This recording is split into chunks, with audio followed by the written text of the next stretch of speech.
हे हा झाला खर्च. आता SIP जे ना, SIP मध्ये किती केले? 1000 रुपये केले. आता SIP काय आहे हे तुम्हाला सांगतो. हे बघा काय की डीपली तर नॉलेज नाही देऊ शकत मी, कारण ते शिकायचं म्हणजे तुम्हाला 1 वर्ष लागेल. पण शॉर्ट मध्ये सांगतो की बँक पॉलिसी, समजा की LIC आहे, LIC ची तुम्ही पॉलिसी काढलेली असेल, ते काय होतं पॉलिसी काढली असेल,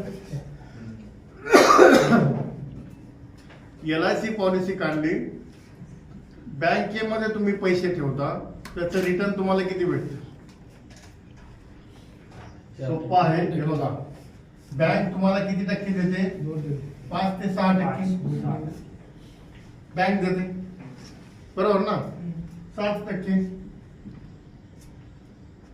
आता जर तुम्ही पॉलिसी काढली, पॉलिसी जे ना, पॉलिसी तुम्हाला जे आहे त्याच्यामध्ये किती टक्के मिळू शकतात? 7 ते 8%. आता तुम्ही जर SIP काढली किंवा शेअर्स मध्ये पैसे जे आहेत गुंतवले, तर तुम्हाला जे आहे किती टक्के मिळेल? मिनिमम 20% किंवा त्यापेक्षा जास्त, 20 ते 25% किंवा त्यापेक्षा जास्त रिटर्न तुम्हाला भेटणार आहे.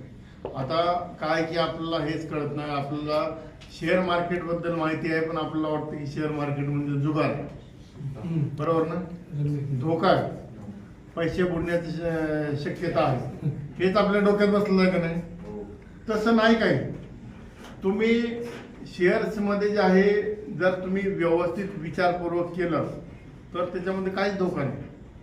तुम्ही SBI बँकेचं अकाउंट ओपन केलं आणि SBI बँकेचे ज्यांना तुम्ही SBI बँकेमध्ये पैसे ठेवले, सुरक्षित आहेत का नाही? गव्हर्नमेंटचे आहे ना, बुडलं तर काय फरक पडणार आहे का? आपल्याला पैसे मिळणारच आहेत ना. पण तुम्ही जे आहे हा विचार नाही करत की तुम्ही SBI बँकेचे शेअर का नाही घेत? धोका आहे की नाही? तुम्हाला वाटते की नाही की आपण जे आहे जर पैसे देत ना शेअर मध्ये गुंतवले तर ज्यांना पैसे बुडू शकतात, मग तुम्ही ज्यांना SBI बँकेचे शेअर घ्या ना. उदाहरण देतो मी, LIC पॉलिसी तुम्ही काढता की नाही, डोळे झाकून. आता जे आहे, आता जसं त्याने आता सांगितलं की फ्रॉड झाला, फ्रॉड नाही झालेला, तसं सुरक्षित आहे, असं कोणाचे पैसे बुडू शकत नाही आहे. ते न्यूज आलेले आहे, पण घाबरायचं काय कारण नाही. ते आलं लक्षात, आपले पैसे जे आहेत तसे कुठे जात नसतात. ते जे आहे आता ते बाकीच्या गोष्टी ज्यात ना थोडंफार होतच राहतं, ते आलं लक्षात, पण त्याच्याकडे आपण लक्ष नाही द्यायचं. आता LIC ची जे ना पॉलिसी बऱ्याच जणांनी काढली असेल. आता LIC पॉलिसीचं सांगतो मी तुम्हाला. LICचं जे ना, मी कुठल्याही पॉलिसीचं जे ना ऑब्जेक्शन नाही घेत किंवा त्यांच्याबद्दल काही वाईट बोलत नाहीये. कुठलीही पॉलिसी असो, LIC असो किंवा कुठली असो, तर पॉलिसी काढल्यानंतर काय होतं माहिती आहे का, तुम्हाला जे आहे एक टाइमलाईन असते, 10 वर्ष, 15 वर्ष, 20 वर्ष, आणि त्याच्या आत जर तुम्ही ते पॉलिसीचे पैसे व्यवस्थित मंथली नाही भरले तर तुमची पॉलिसी बुडू शकते, पैसे रिटर्न पण भेटत नाही. होतं का नाही? पॉलिसी जे ना ती तुमची बुडू शकते. दुसरं त्याच्यामध्ये जे आहे फायदा नाही. आता LIC पॉलिसी घेणारे जे आहेत ना हे सगळे आहेत, मग तुम्हाला घ्यायचं तर मग LICचा शेअर घ्या ना, बरोबर ना? आता माझ्याकडे आहे LICचं शेअर, मी LICचं शेअर होल्डर. आता LIC पॉलिसीवाले काय करतात, एजंट असतात, त्यांचे टार्गेट असतं, ते ज्यातनं प्रत्येक महिन्याला ज्यांना पॉलिसी काढत राहतात. आता एवढ्यांनी पॉलिसी काढली, मी एक शेअर घेतलेला आहे, एवढ्यांनी पॉलिसी काढली, माझा शेअर मी घेतलेला आहे 1500 रुपयाला, 1000 रुपयाला. तर एवढ्यांनी पॉलिसी काढली तर 1000 रुपयाचा शेअर आहे. आणखी एवढ्यांनी पॉलिसी काढली, काय होईल? 1000 रुपयाचा शेअर माझा 1200-1500 रुपये जाईल. परत आणखी जर काही जणांनी काढली, पॉलिसी तर चालूच राहतात ना. एक शेअर जरी मी तसाच ठेवला ना तरी तो शेअर वाढत जाईल, कारण पॉलिसी काढणारे कंटिन्यू असतात आणि शेअर घेणारे नसतात. आता तुम्हाला सगळ्यात महत्वाचं काय करायचं आहे, हे बघा, विचार जास्त करायची गरज नाहीये, टेन्शन जास्त घ्यायची गरज नाहीये, रिस्क जास्त घ्यायची गरज नाहीये. जायचं, जसं तुम्ही बँकेचं अकाउंट ओपन करता की नाही, माझं बोलणं कळतं ना सगळ्यांना, बँकेचं अकाउंट ओपन करता की नाही, तसं बँकेमध्ये जायचं, SBI बँकेमध्ये जा आणि SBI बँकेमध्ये सांगायचं त्यांना की तुम्ही तुमचं बँक अकाउंट ओपन करण्यासाठी जाता की नाही, तसंच जायचं आणि सांगायचं की मला शेअरचं डीमेट अकाउंट ओपन करायचं, शेअरचं अकाउंट ओपन करायचं म्हणून डीमेट अकाउंट म्हणतात. कुठलं एंजलचं दुसरी कंपनी, SBI सांगतो मी तुम्हाला. एंजल विंजल हे आहेत ना, हे सगळे कंपन्या आहेत, बँका आहेत, वेगवेगळ्या आहेत. तर तुम्ही जा आणि कुठेही करा, ICICI बँकेत करा किंवा SBI बँकेत करा आणि तिथं जाऊन जे आहे त्यांना सांगायचं की माझं डीमेट अकाउंट ओपन करायचं. आता करू नका, 1 महिना जे आहे ड्युटी करा, 1 महिन्याचा पगार घ्या, 2 महिन्याचा पगार घ्या, 2 महिने ड्युटी करा. पहिलं जे आहे घरी आई वडिलांना, पहिल्या महिन्याचा पगार घरी आई वडिलांना द्या. तुमचं 2 महिने झाल्यानंतर, 3 महिने झाल्यानंतर करा. 3 महिन्यानंतर तुमचं स्मूथली रुटीन लागेल की नाही. पण पहिले 1 महिना, 2 महिना, 3 महिन्याचा पगार जो आहे तो घरी देऊन टाका. तुम्ही कोणाकडनं घेतलेले आहेत ते देऊन टाका आणि दुसऱ्या तिसऱ्या महिन्यामध्ये जाऊन बँकेमध्ये जे आहे आपलं एक शेअरचं अकाउंट ओपन करा, डीमेट अकाउंट ओपन करा. आता डीमेट अकाउंट ओपन केलं तर काय होतं की तुम्हाला जे आहे मोबाईलमध्ये जे नाही ऍप दिलं जातं. आता मोबाईल चालवणं हे आपल्याला अवघड आहे का? आपल्याला फक्त वाटतं की अरे ते कसं आपण हँडल करणार, कसं करणार. पण हे बघा काय की एखाद्याला जर सांगितलं, एखाद्याकडे आयफोन नाही, त्याला सांगितलं हे घे आयफोन गिफ्ट तुला, खुश होईल की नाही तो? का तो हा विचार करेल अरे नाही बाबा मला कसं चालतं यायचं, हा विचार करेल का?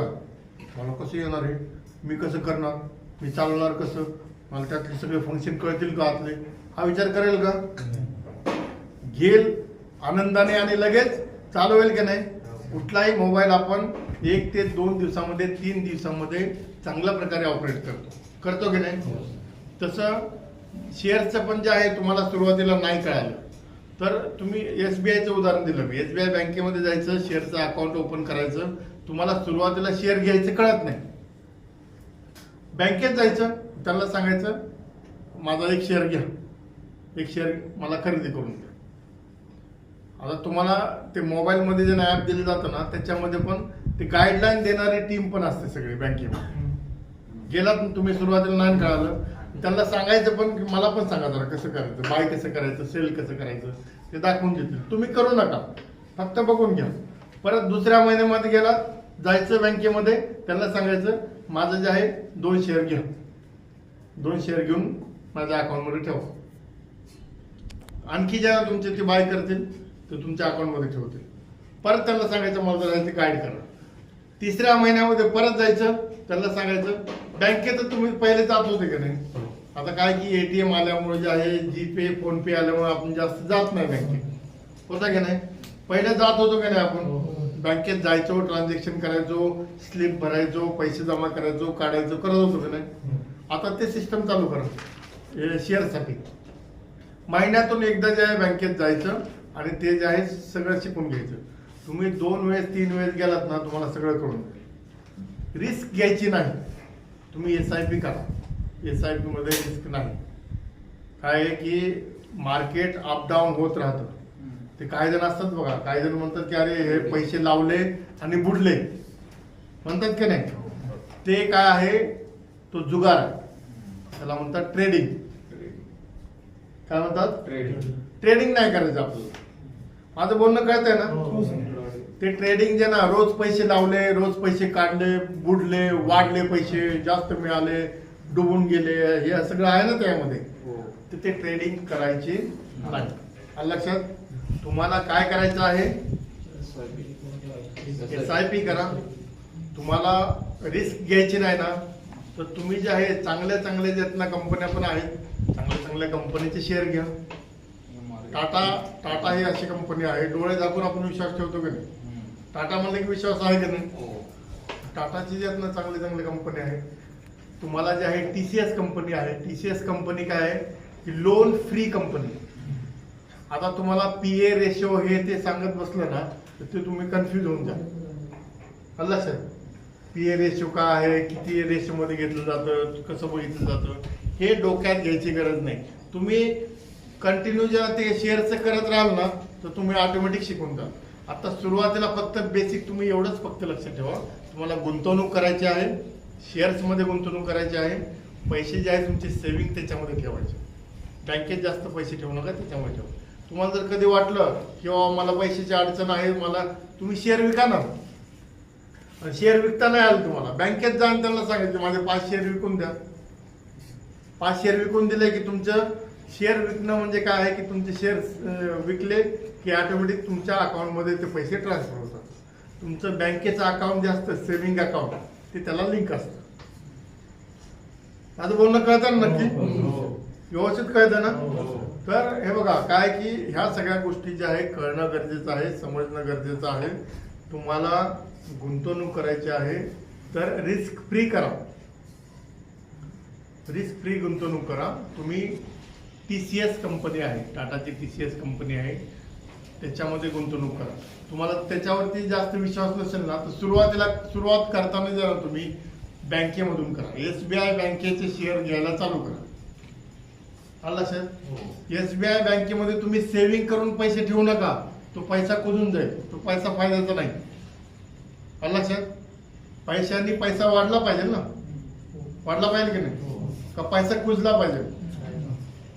पैसा कुजत ठेवायचा. पैसा काय जण देत ना गाडग्यामध्ये मडक्यामध्ये त्याच्यामध्ये ठेवतात, साठवून ठेवतात. ठेवू नका. जमाना गेला, तो पहिला जमाना वेगळा होता. आता त्या गोष्टी करू नका. आता जे आहे पर्सेंटेज तुम्हाला पैशाने पैसा वाढला पाहिजे. आणि पैशाने पैसा कसा वाढतो? शेअर्स मधून वाढतो. तुम्ही कंटिन्यू 20 वर्षापर्यंत समजा तुम्ही 2000 रुपये जे आहे प्रत्येक महिन्याला तुम्ही जे आहे शेअरमध्ये SIP केलेली आहे. तुमचे 12 महिन्यामध्ये किती जमा होतील? 24,000 रुपये जमा होतील. 15 वर्षामध्ये किती जमा होतील? 10 वर्षामध्ये किती जमा होतील? 2,40,000. 2.5 लाख रुपये तुमचे जमा होतील 10 वर्षामध्ये. बरोबर ना? पण 10 वर्षानंतर 2.5 लाखाचे तुमचे कमीत कमी 7 ते 8 लाख रुपये तयार होतील. किती? 7 ते 8. आता तुम्ही जर पॉलिसी घेतली तर 2.5 लाख रुपये तुमचे जमा झालेले आहेत. त्याच्या अगेन्स्ट मध्ये तुम्हाला 10 वर्षानंतर किती भेटतील? 4 लाख. 3.5 ते 4 लाख किती भेटतील? बँकेमध्ये कंटिन्यू ठेवले 10 वर्ष, 2.5 लाख रुपयाचे किती तयार होतील?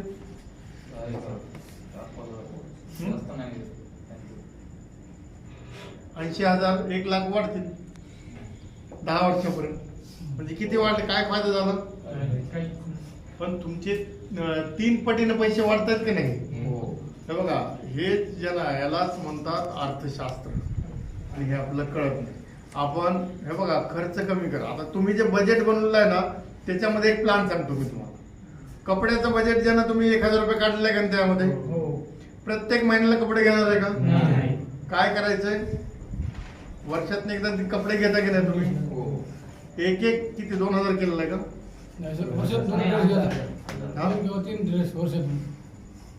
वर्षातून 2 ड्रेस 3 ड्रेस पकडा ना. 1,000 रुपये केले ना.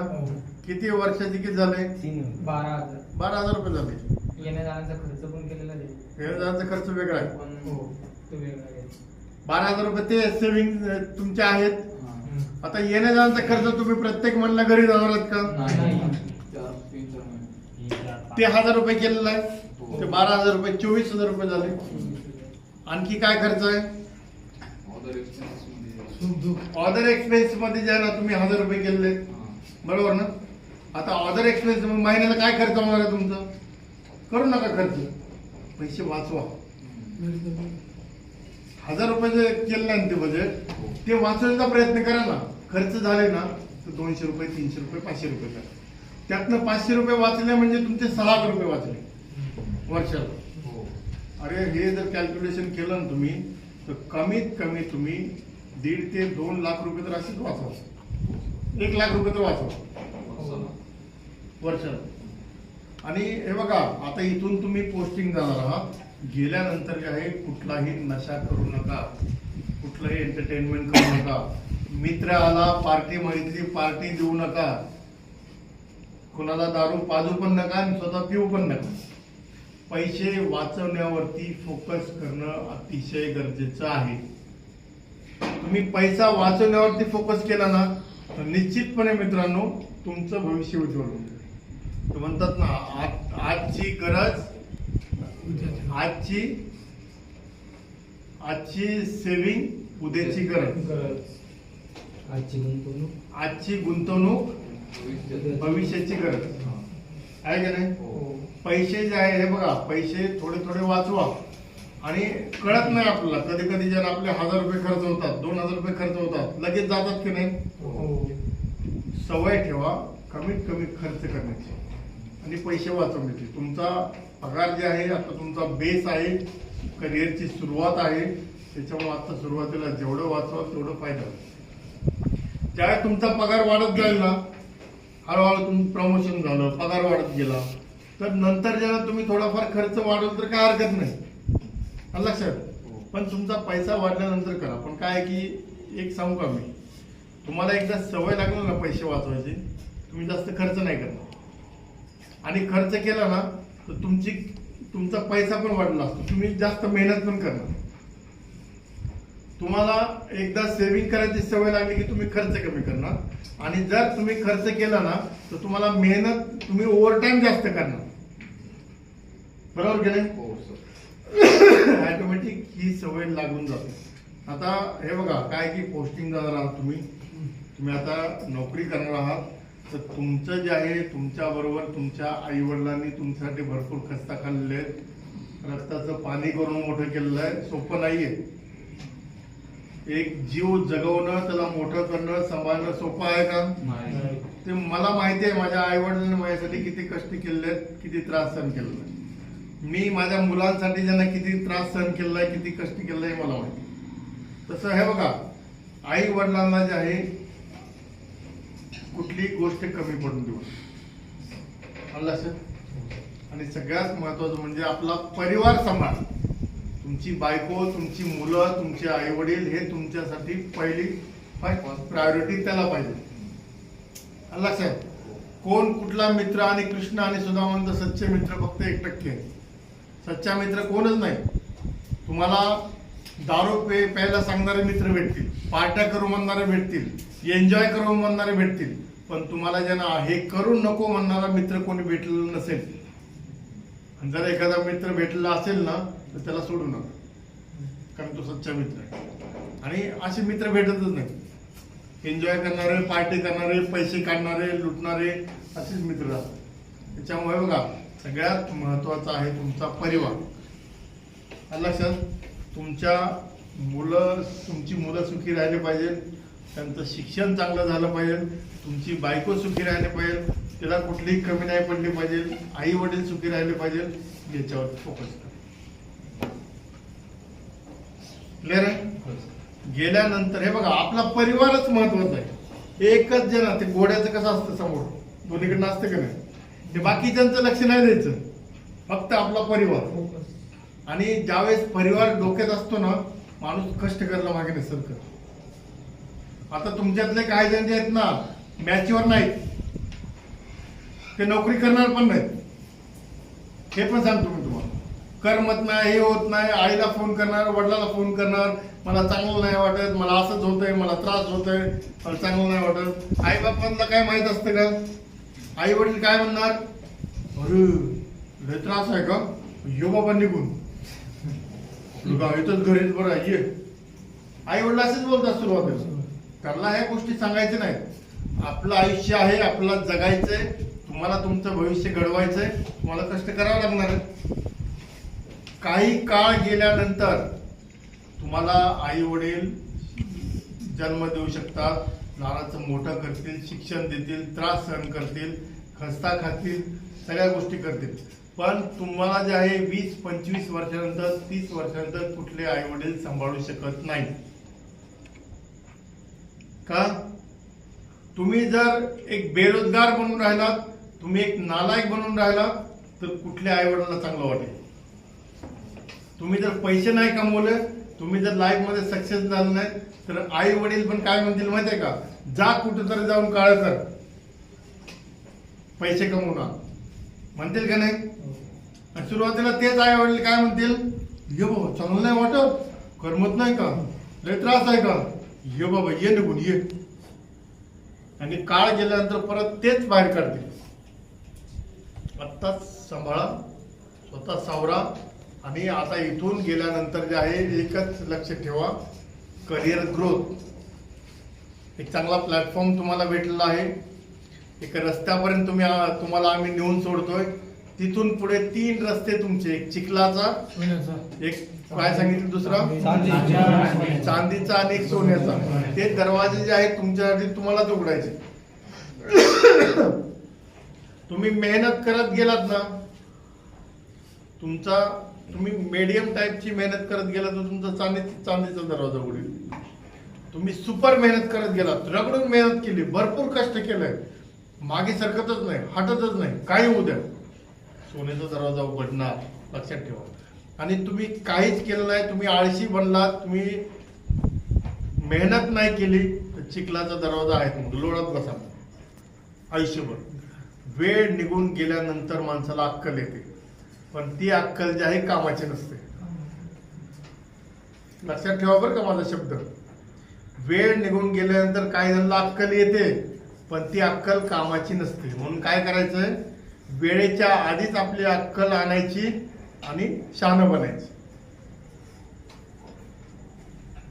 वय सक्सेस होण्याचं वय आहे 45, 40 ते 45. लक्षात.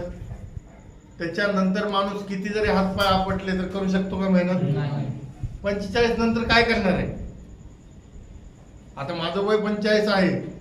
आता काय की माझं ज्यांना भरपूर आयुष्य गेलं ना त्यातनं, आता वेल सेट झालं की नाही. आता मला ज्यांना टेन्शन नाही. जर मी सुरुवातीला मेहनत केली नसती, मी 16 वर्षापासून काम करतोय, नोकरी करतोय, त्याच्यामुळे जाणं मी माझ्या करिअरची सुरुवात लवकर केली, त्याच्यामुळे लवकर सक्सेस झालं. नाहीतर मला आणखी मेहनतच हार्डवर्कच करावं लागलं असतं. बरोबर ना. तर हे बघा, जेवढा लवकर तुम्हाला आता जे आहे इथून गेल्यानंतर मेहनत करा, इमानदारीने नोकरी करा, त्रास झाला होऊ द्या, काय फरक नाही पडत. सोनं रगडल्यानंतरच चमकतं. दूध, दही आणि तूप ह्याच्यामध्ये फरक आहे की नाही. दूध लगेच खराब होतं, तसे तुम्ही येत आता. पण तुमच्यातनं जे मेहनत करतील, टिकून राहतील, ते ऑटोमॅटिक जे आहे दही बनतील, तूप बनतील. आणि तूप बनल्यानंतर जे आहे सगळं काही तुमच्या मनासारखं होतं. पण ते तुपाला जे आहे, तूप बनण्यासाठी किती त्रास झालेला आहे, चाललाय की नाही, होतो की नाही. ते तूप काय लगेच होतं का? तूप खराब होत नाही. असं कधी तुम्हाला आढळलं का की तूप खराब झालेलं आहे? तूप संपून टाकतो, पण खराब होत नाही. तसं वर्ष तूप राहतं. दूध खराब होतं की नाही, दही खराब होतं की नाही. हे बघा, बनायचं तर तुपासारखे बघा. तुपासारखे बनण्यासाठी तुम्हाला रगडून मेहनत करावं लागेल, कष्ट करावं लागेल. पहिले 1 वर्ष रगडून मेहनत केली ना, 1 वर्षानंतर बघा तुमची लाईफ जेव्हा तुम्ही सेट होऊन जाल. 1 वर्षानंतर तुम्ही सेट होऊन जाल. पगारीची कमी नाहीये, भरपूर वॅकन्सी आहेत, प्रमोशन भरपूर मिळणार आहे. पण त्यासाठी लायक माणूस पाहिजे ना.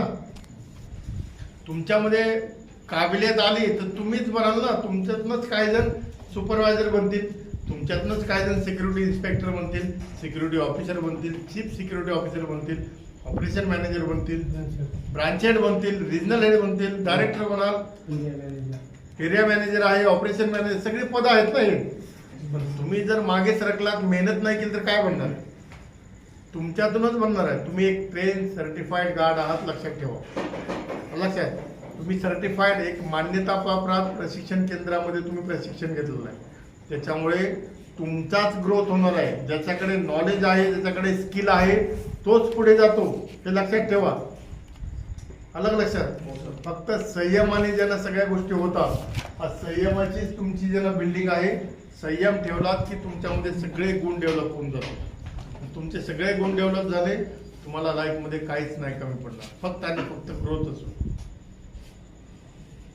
सोन्यासारखे बना सोनं जे आहे सोनं बनण्यासाठी ज्याला त्याला पण